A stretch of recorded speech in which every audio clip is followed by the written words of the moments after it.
Good morning student. हम बात कर रहे थे बाल गोविंद भगत के बारे में। पाठ के प्रारंभ में हमने देखा उनका शारीरिक और चारित्रिक व्यक्तित्व।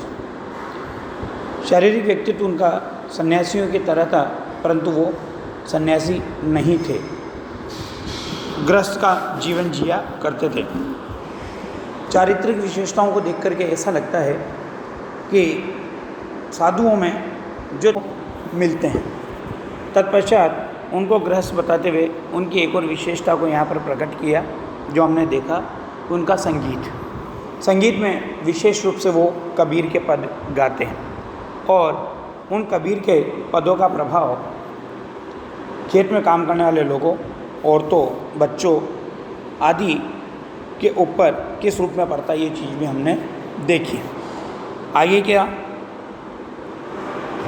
बताते हुए कवि लेखक कह रहा है कि भादों की वह अंधेरी अदरतिया है आधी रात का समय।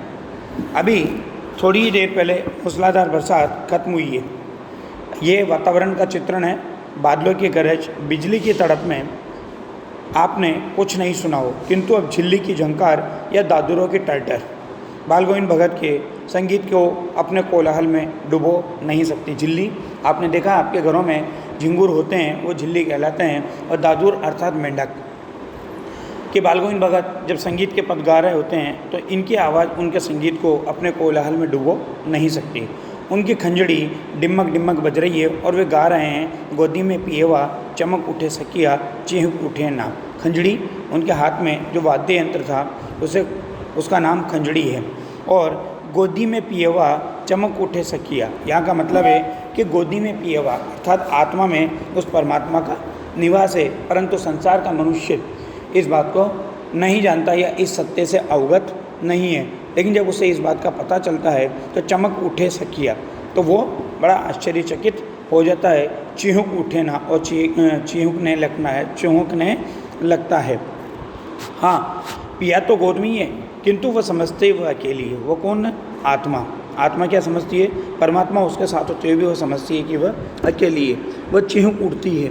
उसे भरे बादलों वाले भादों की आधी रात में उनका ये गाना अंधेरे में अकस्मात कौंध उठने वाली बिजली की तरह किसे न चौंका देता।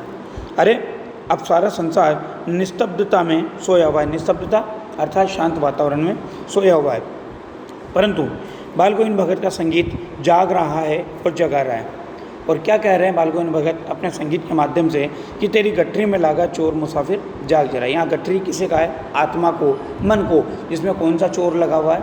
विषय वासनाओं का, सांसारिक सुखों का, भौतिक सुखों का, संसार के सुखों का जो चोर लग चुका है। तो इस संसार में मनुष्य एक मुसाफिर है, एक राहगीर है। उस राहगीर को जागने के लिए यहाँ पर कहा गया है। तो क्या कहते हैं कि तेरी गठरी में लागा चोर मुसाफिर जाग जरा। ये संसार के मुसाफिर है मनुष्य, तेरी आत्मा में, तेरे मन में संसार के सुखों का चोर लग गया है, तो इससे जागृत हो जा, अर्थात तू इनके पीछे मत भाग। उसके पश्चात हमने हिंदी के महीनों की बात की थी। अगले महीने का चित्रण है। इससे पहले हमने भादवे के महीने का पढ़ा, उससे पहले हमने आषाढ़ का पढ़ा। अब देखिए कार्तिक मास का बताया जा रहा है। कार्तिक आया नहीं कि बाल गोविंद भगत की प्रभातियाँ शुरू हो गई, जो फागुन तक चला करती। फागुन भी महीने का नाम है। प्रभातियाँ क्या होती है? प्रातःकाल गाए जाने वाले गीत। वो सुबह सुबह ही जो गीत गाते थे उनको प्रभातियों के रूप में जाना जाता है। इन दिनों वह सवेरे ही उठते, न जाने किस वक्त जगकर वह नदी स्नान को जाते। और नदी स्नान के लिए कितना दूर जाना पड़ता उनको? गाँव से 2 मील दूर। वहाँ से नहा धोकर लौटते और गांव के बाहर ही पोखरे के ऊंचे भिंडे पर अपने खंजड़ी लेकर के जाकर के बैठ जाते और अपने गाने टेरने लगते। पोखरे अर्थात छोटा तालाब, और वहाँ पर ऊंचे भिंडे पर यानी ऊंचे टीले पर, उससे जो ऊंचा स्थान है, मिट्टी का टीला है, वहाँ पर बैठ करके अपने गीत गाने लगते। मैं शुरू से ही देर तक सोने वाला हूँ, ये लेखक अपने बारे में कह रहा है। किंतु एक दिन माघ की उस दांत किटकिटाने वाली भोर में भी उनका संगीत मुझे पोखरे तक ले गया। माघ महीने का नाम है हिंदी मास के अनुसार। तो उस दांत किटकिटाने वाली भोर में भी उनका संगीत मुझे कहाँ पर ले गया? पोखरे पर ले गया। अर्थात उनके संगीत के आकर्षण ने लेखक को इस तरह से प्रभावित किया कि वो उसको सुनने के लिए उनके पास पोखर तक चले गए। अब वातावरण का चित्रण है कि अभी आसमान के तारों के दीपक बुझे नहीं थे। हाँ, पूरब में लोही लग गई थी। पूरब में लोही लगने का मतलब है प्रातःकाल सूर्य सर्वप्रथम उदय होता है तो आकाश में जो लालिमा छाई रहती है उसे लोही लगना कहा जाता है। पूरब में लोही लग गई थी जिसकी लालिमा को शुक्र तारा और बढ़ा रहा था। शुक्र तारा यहाँ पर बताया गया है कि शुक्र तारा सबसे बाद में डूबता है, तो उस लालिमा में भी क्या कौन सा तारा दिखाई दे रहा था? शुक्र तारा दिखाई दे रहा था। खेत, बगीचा, घर सब पर कुहासा छा रहा था। कुहासा अर्थात कोहरा, ओस, सारा वातावरण अजीब रहस्य से आवृत्त मालूम पड़ता था। आवृत्त अर्थात ढका हुआ, मतलब उस वातावरण में एक अजीब सा रहस्य लेखक को दिखाई दे रहा था। उस रहस्यमय वातावरण में एक कुश की चटाई पर, कुश की चटाई अर्थात घास की चटाई, घास फूस की चटाई होती है, उस पर पूरब की तरफ मुंह करके काली कंबल को ओढ़े हुए बालगोविंद भगत अपनी खंजड़ी को लेकर के बैठे थे। उनके मुंह से शब्दों का तांता लगा हुआ था। उनकी अंगुलियां खंजड़ी पर लगातार चल रही थी। गाते गाते इतने मस्त हो जाते, इतने सुरूर में आते, इतने उत्तेजित हो उठते कि मालूम होता अब वो खड़े हो जाएंगे। अर्थात संगीत के प्रति उनकी तल्लीनता, संगीत के प्रति उनका रुझान या आकर्षण यहाँ पर बताया गया है कि वो उसमें इतना डूब जाते हैं कि उनको अपने शरीर का भी ज्ञान नहीं रहता और कंबल तो बार बार सिर से नीचे सरक जाती। मैं जाड़े से कब कपा रहा था, जाड़ा सर्दी से ये काँप रहा था, किंतु उस तारे की छाँव में भी उनके मस्तक के श्रम बिंदु पसीने की बूंदें, मतलब गाते गाते उनके शरीर में जो पसीने आ रहे थे उसके बारे में यहाँ पर बताया गया है। जब तब चमक ही पड़ते। गर्मियों में उनकी संध्या अर्थात शाम, कितनी उमस भरी शाम को न शीतल करती। संध्या वो गीतों को कहा गया है जो ये गाते थे, और उस शाम को जो गीत गाते थे तो वो उस उमस को भी शीतलता प्रदान कर देते थे। अपने घर के आंगन में आसन जमाकर बैठ जाते। गाँव के उनके कुछ प्रेमी भी वहाँ पर जुट जाते। खंजड़ियों और करतालों की भरमार हो जाती। खंजड़ी और करताल वाद्य यंत्रों के नाम हैं।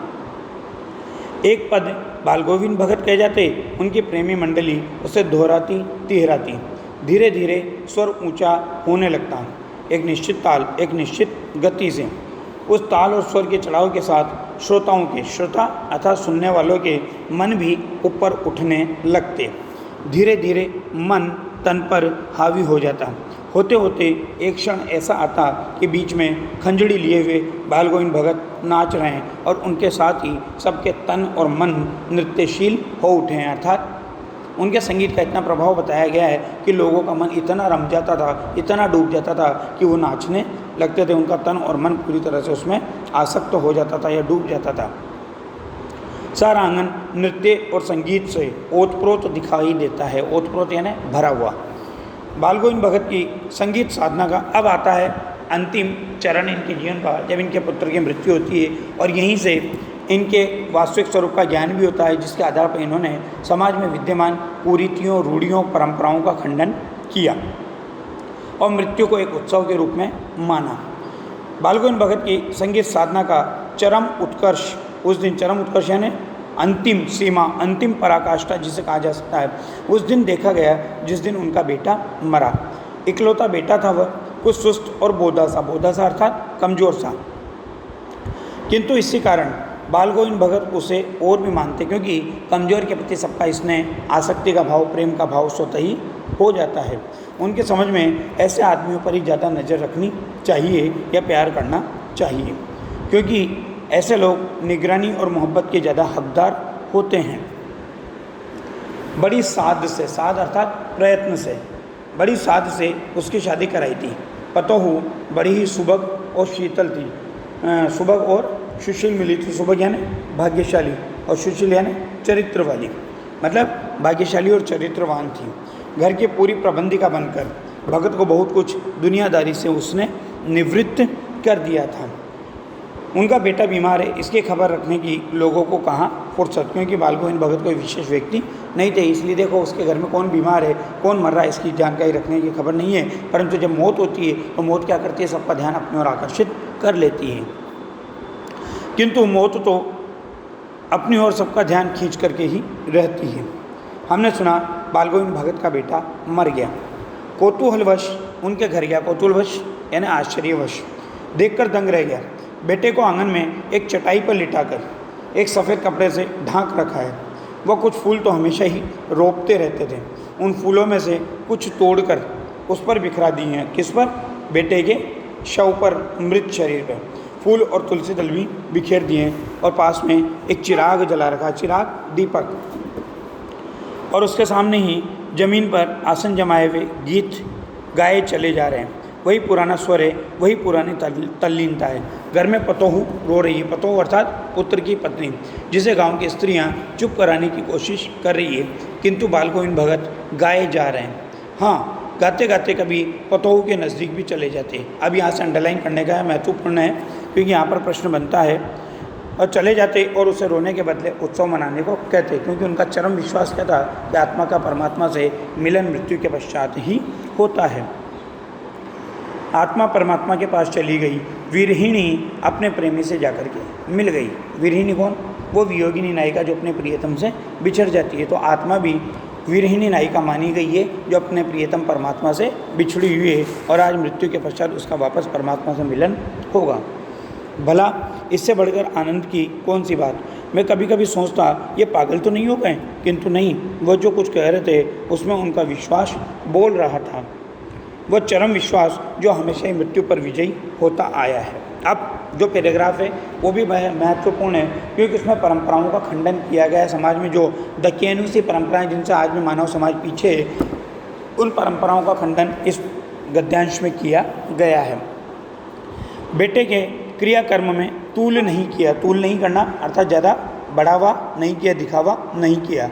पतोहू से ही आग दिलाई उसकी। पहली परंपरा का खंडन कि पुरुष की चिता को स्त्री ने आग लगाई, जबकि हमारे समाज इसको स्वीकार नहीं करता। किंतु जो ही श्राद्ध की अवधि पूरी हो गई, पतोहू के भाई को बुलाकर उसके साथ उसको कर दिया और ये आदेश देते हुए कि इसकी दूसरी शादी कर देना। दूसरा, विधवा का विवाह, जो हमारे समाज में नहीं होता था। आज वर्तमान में तो होने लगा है, परंतु उस समय नहीं होता था जिस समय ये पाठ लिखा गया था। तो दूसरे परंपरा का खंडन यहाँ पर है कि विधवा का विवाह को उचित मानते थे। इधर पतोहू रो रो कर कहती कि मैं चली जाऊंगी तो बुढ़ापे में कौन आपके लिए भोजन बनाएगा, बीमार पड़े तो कौन एक चुल्लू पानी भी देगा। यहाँ पर उस पतोहू के मन के उस भाव को प्रकट किया गया है जिसके आधार पर वो पिता की सेवा करना चाहती है। वो उसे पिता मानती है, उसको बुढ़ापे में अकेला नहीं छोड़ना चाहती। मैं पैर पड़ती हूँ, मुझे अपने चरणों से अलग नहीं कीजिए। लेकिन भगत का निर्णय अटल था। उन्होंने कहा कि तू जा, नहीं तो मैं ही इस घर को छोड़कर चल दूंगा। यह थी उनकी आखिर दलील, और इस दलील के आगे बेचारी की क्या चलती। इस प्रकार से उस पुत्रवधू को जाना पड़ा। दूसरे विवाह के लिए अनुमति उसको मिल चुकी थी और वो दूसरे विवाह के लिए अपने भाई के साथ चली गई और बुढ़ापे में बालगोविंद भगत अकेले रह गए। अब बालगोविंद भगत की मौत उन्हीं के अनुरूप हुई। उन्हीं के अनुरूप यानी वो जैसा चाहते थे। वह हर वर्ष गंगा स्नान करने जाते। स्नान पर उनकी उतनी आस्था नहीं होती थी जितना वो संत समागम पर विश्वास रखते थे। संतों समागम अर्थात संतों के साथ उठने बैठने पर और लोक दर्शन पर और जीवन को देखने के दृष्टिकोण पर। पैदल ही जाते। करीब 30 कोस पर गंगा थी। साधु को संबल लेने का क्या हक? संबल, सहारा। कि साधु है तो किसी से सहारा क्यों मांगे, और गृहस्थ है तो किसी से भिक्षा क्यों मांगे। अतः घर से खाकर चलते तो फिर घर पर ही लौटकर खाते। रास्ते भर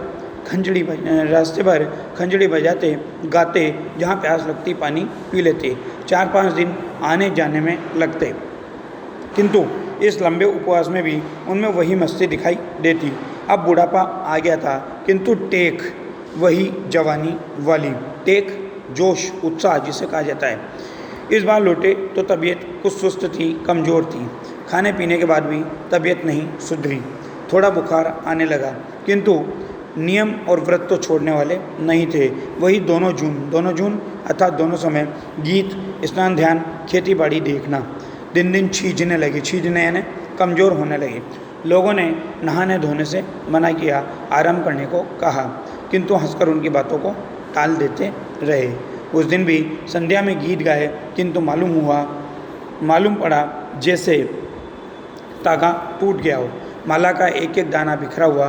और जब प्रातःकाल भोर में लोगों ने गीत नहीं सुना, जाकर देखा तो बालगोविंद भगत नहीं रहे थे, सिर्फ उनका पंजर पड़ा था, अर्थात उनकी मृत्यु हो गई थी। इस प्रकार से सामाजिक परंपराओं का खंडन करते हुए बाल गोविंद भगत ने अपने जीवन को पूर्ण रूप से जिया और हमें संदेश प्रदान किया।